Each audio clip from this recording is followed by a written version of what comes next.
Hola Mau, dice Juan Ruiz. ¿Crees que es legítimo aliarse con ex-MAGA arrepentidos o es como aliarse con nazis? No, a ver.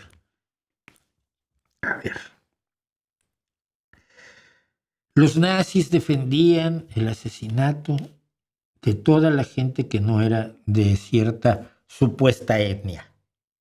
Que no eran rubios como Hitler, que no era rubio, que no eran delgados y atléticos como Goering, que tampoco lo era, que no eran gente con un aspecto atlético y enteros de cuerpo como Goebbels, que tampoco lo era, porque tenía una pata chueca. Los nazis defendían la aniquilación de millones de seres humanos, judíos, latinoamericanos, eslavos. Sí, eso no es lo mismo que ser MAGA. Y la gente es MAGA por distintas razones. Y muchos apoyaron a Trump pensando que iba a mejorar su situación económica. Mucha gente piensa solo en lo económico. Me prometió acabar con la inflación y la inflación es culpa de Biden, que no era. Ni era tanta. Pero bueno, pero lo que está haciendo ya no me gusta. Bueno, entonces te sales y ya.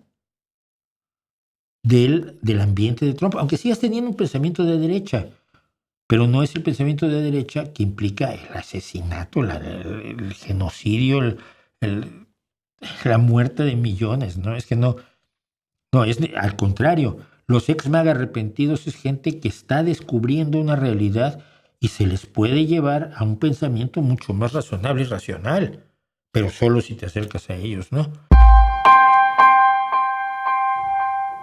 Dice Blas Mort, los MAGA no son nazis, pero se regodean en la desgracia de los deportados. Sí, pero los MAGAs que se están en este momento están diciendo, espera, yo no voté por esto. Entre otras cosas, lo que están viendo es que están deportando a sus propios amigos. Están deportando a MAGAs. Hay un rapero cubano que ahora está pidiendo auxilio porque lo van a regresar a Cuba y él es enemigo total del régimen. Y hombre, cuando se lo regresan a Cuba no lo va a pasar muy bien. Está pidiendo ayuda y auxilio porque ya lo tienen dentro y lo van a regresar a Cuba. Yo me estoy riendo y no es nada cómico, es una tragedia. Pero es una tragedia más de las tragedias en que está cayendo la autocracia estadounidense. Hay expertos estadounidenses que hablan ya de